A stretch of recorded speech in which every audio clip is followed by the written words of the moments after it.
Dear parents and students, JEE mains exam అయితే మనకు చాలా దగ్గరగా ఉంది. మనము జేఈ మెయిన్స్ ఎగ్జామ్ని దృష్టిలో పెట్టుకొని మనము ఈ యొక్క వీడియోలు చేస్తూ ఉన్నాము. ముఖ్యంగా ఈరోజు త్రిబుల్ ఐటీ కాంచీపురం గురించి ఈ వీడియోలో నేను మీకు డీటెయిల్డ్ ఇన్ఫర్మేషన్ ఇస్తున్నాను. ముఖ్యంగా త్రిబుల్ ఐటీ కాంచీపురం అనేది తమిళనాడు స్టేట్లో ఉంది, అంటే ఇది చెన్నైలో ఉందండి. ఇక్కడ ఆఫర్ చేస్తున్నటువంటి కోర్సెస్ ఏంటంటే computer science and engineering and computer science and engineering with artificial intelligence and EC electronics and communication engineering and mechanical engineering and smart manufacturing engineering అనేది మనము చాలా కొత్తగా వింటున్నాము. ఇది కూడా మంచి బ్రాంచ్ అనే కూడా చెప్పడం జరుగుతుంది. తర్వాత ఇక్కడ ఉన్నటువంటి బ్రాంచ్ వైజ్ సీట్స్ చూస్తే కంప్యూటర్ సైన్స్ అండ్ ఇంజనీరింగ్ వచ్చేటప్పటికి ఒక 80 సీట్స్ వరకు ఉన్నాయి. And computer science and engineering with artificial ఇంటెలిజెన్సీ 40 seats ఉన్నాయి. అండ్ ఎలక్ట్రానిక్ ఈసీఈ 120 సీట్స్ ఉన్నాయి. ఇక్కడ ఈసీఈ చూడండి కొంచెం ఎక్కువ సీట్స్ ఉన్నాయి. ఈసీఈ కూడా చాలా బాగుంటుందని చెప్తున్నారు. ఇక్కడ ఈసీఈ కూడా మనం ఒక ఆప్షన్గా పెట్టుకుంటే బెటరు. తర్వాత మెకానికల్ ఇంజనీరింగ్ ఒక 80 సీట్స్ ఉన్నాయి. అండ్ స్మార్ట్ మ్యానుఫ్యాక్చరింగ్ ఏమో ఒక 60 సీట్స్ ఉన్నాయి. అయితే మనం triple IT Kanchipuram last year A rank వరకు ఓసీ అంటే ఓపెన్ జనరల్ అభ్యర్థులకి మనము ర్యాంకు కట్ అయిందనేది చూద్దాము. సిఎస్సికి వచ్చేటప్పటికి 18,654 ర్యాంక్ వరకు కట్ అయింది.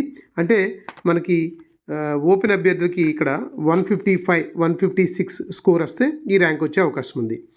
అలా కాకుండా ఓసీ ఫిమేల్ అభ్యర్థులకైతే 19,604 వరకు కూడా కట్ అయింది.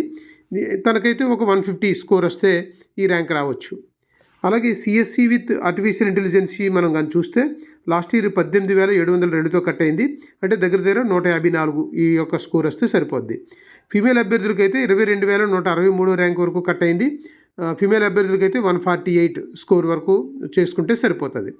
అలాగే ఈసీఈ కానీ ఒకవేళ ఓసీ జనరల్ అభ్యర్థులకి మనం చూడాలనుకుంటే 27,634 ర్యాంక్కి వరకు సీట్ వచ్చింది. అంటే దగ్గర 145 స్కోర్ తీసుకుంటే సరిపోతుంది. అలాగే ఈసీఈ ఓసీ ఫిమేల్కి 27,640 ర్యాంక్ వరకు కట్ అయింది. అంటే 144 అట్లా ర్యాంక్ వస్తే సీట్ వస్తే మార్క్స్ వస్తే సరిపోతుంది. అలా కాకుండా మెకానికల్ మనం చూస్తే ఓసీ వాళ్ళకి 43,000 ర్యాంక్ వరకు వచ్చింది. అంటే 130 ర్యాంక్ వరకు 130 మార్క్స్ వస్తే సరిపోతుంది. ఇంకా ఓబీసీ ఎన్సీఎల్ వాళ్ళకి చూస్తే ఓబీసీ ఎన్సీఎల్లో లాస్ట్ ఇయర్ మనం చూసుకుంటే సిఎస్సిలో 7,575 ర్యాంక్ వరకు కట్ అయింది. అంటే 148 స్కోర్ కానీ చేయగలిగితే సరిపోతుంది. ఓబీసీ ఎన్సీఎల్ ఫీమేల్ అభ్యర్థులకి మాత్రం 9,420 ర్యాంక్ వరకు వచ్చి కట్ అయిపోయింది. అంటే దగ్గర తనకు కూడా 146 అవుట్ ఆఫ్ 300 స్కోర్ చేయగలిగితే చాయిస్ ఉండొచ్చు. అలాగే CSC with artificial intelligence last year 7,850కి ఓబీసీ వాళ్ళకి కట్ అయింది. అంటే అది జనరల్ అభ్యర్థులు మనం జనరల్ ర్యాంక్ చూసుకుంటే 23,000 ర్యాంక్ చేంజ్ వస్తుంది. అంటే 147 స్కోర్ వస్తే సరిపోతుందండి. అలాగే ఫిమేల్ అభ్యర్థులకైతే లాస్ట్ ఇయర్ మనం చూసుకుంటే ఇక్కడ 11,160 ర్యాంక్ వరకు వచ్చి కట్ అయిపోయింది. అంటే మనం జనరల్ ర్యాంక్ చూసుకుంటే 33,000 ర్యాంక్ వరకు అనమాట. అంటే 140 మార్క్స్ కానీ స్కోర్ చేయగలిగితే సరిపోద్ది. అలాగే ఈసీఈకి వచ్చేటప్పటికి మనము ఓబీసీ 10,157 అంటే దగ్గర 143 మార్కులు తెచ్చుకుంటే సరిపోవచ్చు అనుకుంటున్నాను.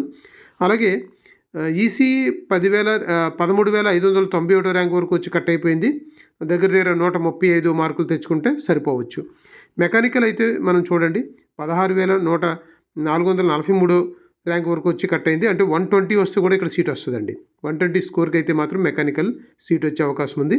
అదే స్మార్ట్ మ్యానుఫ్యాక్చరింగ్ అయితే దగ్గరగా మనకి 160, 115 ఈ స్కోర్ చేయగలిగినా సరే త్రిబుల్ ఐటీ కాంచీపురంలో స్మార్ట్ మ్యానుఫ్యాక్చరింగ్లో సీట్ వచ్చే అవకాశం ఉంది. అలాగే ఇంక సిమిలర్ అండి ఈడబ్ల్యూఎస్ జనరల్ అభ్యర్థులు కానీ ఈడబ్ల్యూఎస్ ఫిమేల్ అభ్యర్థులు కానీ ఇక్కడ ర్యాంక్ని చూసుకోండి. దగ్గర ఓబీసీ అభ్యర్థులకి ఓబీసీ ఎన్సీఎల్ అభ్యర్థులకి ఈడబ్ల్యూఎస్ వాళ్ళకి ఓన్లీ 5 to 6 మార్క్స్ డిఫరెన్స్ ఉంటుందండి. కాబట్టి ఈ ర్యాంక్స్ మనం ఒకసారి మీరు స్క్రీన్ షాట్ తీసుకొని చూడండి. అలాగే ఎస్సీ జనరల్ అభ్యర్థులకి మనం చూస్తే సిఎస్సి 4,367 ర్యాంక్ కట్ అయిపోయింది. ఫిమేల్ అభ్యర్థులకి అయితే 5,547 ర్యాంక్ సిఎస్సిలో కట్ అయిపోయింది. సిఎస్సి విత్ ఆర్టిఫిషియల్ ఇంటెలిజెన్సీ అయితే 4,700 ర్యాంక్ వరకు వచ్చింది. అదే ఫీమేల్ అభ్యర్థులకి అయితే 5,862 ర్యాంక్ వరకు వచ్చింది. ఈసీ అయితే 6140 ర్యాంక్ వరకు వచ్చింది. ఫిమేల్ అభ్యర్థులకి 6911 ర్యాంక్ వరకు వచ్చింది. మెకానికల్ అయితే 8018 ర్యాంక్ వరకు వచ్చింది.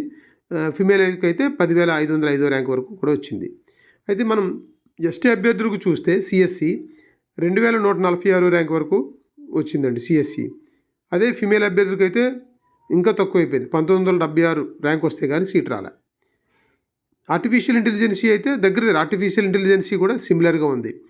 ఇక్కడ ఎస్సీ అభ్యర్థులకు వచ్చేటప్పటికి ఒక మెకానికల్ అండ్ స్మార్ట్ మ్యానుఫ్యాక్చరింగ్ వచ్చేటప్పటికి కొంచెం పెద్ద ర్యాంక్ అయినా సరే త్రిబుల్ కాంచీపురంలో సీట్ వచ్చింది. కాబట్టి మనం ఇది కేటగిరీ ర్యాంకు, మీరు జనరల్గా చూసుకుంటే చాలా పెద్ద ర్యాంకు దీంతో పోల్చుకోవచ్చు. ఇది త్రిబుల్ కాంచీపురంకి సంబంధించి. మరి ఇక్కడ ఫీజు స్ట్రక్చర్ గురించి మనం చూస్తే ట్యూషన్ ఫీజు అందరూ పే చేయాలండి. ఒక ఎస్సీ అండ్ ఎస్టీ పీడబ్ల్యూడీస్ తప్ప ఓబీసీ, ఈడబ్ల్యూఎస్, జనరల్ ఎవరైనా సరే ట్యూషన్ ఫీజు పే చేయాలి. 6,48,000 నుంచి 8 లక్షల దాకా అవ్వచ్చు. ఇది 4 ఇయర్స్ కండి నేను చెప్పేది. హాస్టల్ ఫీజు 3 లక్షల దాకా అవుతుంది 4 ఇయర్స్కి. అంటే 4 ఇయర్స్కి మనం చూస్తే ఒక 8 to 9 lakhs వరకు కూడా 4 ఇయర్స్కి అవుతుంది. ఇది ఓబీసీ అభ్యర్థులకైనా అవ్వచ్చు, ఈడబ్ల్యూఎస్ వాళ్ళకైనా, జనరల్ వాళ్ళకైనా ఇది కామనే. ఒక ఎస్సీ ఎస్టీ అభ్యర్థులకు మాత్రం ట్యూషన్ ఫీజు ఉండదు పీడబ్ల్యూడీకి. హాస్టల్ ఫీజు అయితే అందరికీ కామనే. ఇది ఫీజు స్ట్రక్చర్కి సంబంధించి త్రిబుల్ కాంచీపురం. కాబట్టి నేను ఈ వీడియో త్రిబుల్ కాంచీపురం గురించి చెప్పడానికి కారణం ఏంటంటే మనకి తమిళనాడు చాలా దగ్గరగా ఉంది. ఇది కాంచీపురంలో కాదు, చెన్నై దగ్గరలోనే ఉంది ఈ యొక్క త్రిబుల్ కాంచీపురం. కాబట్టి మీకు వీడియో నచ్చితే లైక్ చేయండి, షేర్ చేయండి, సబ్స్క్రైబ్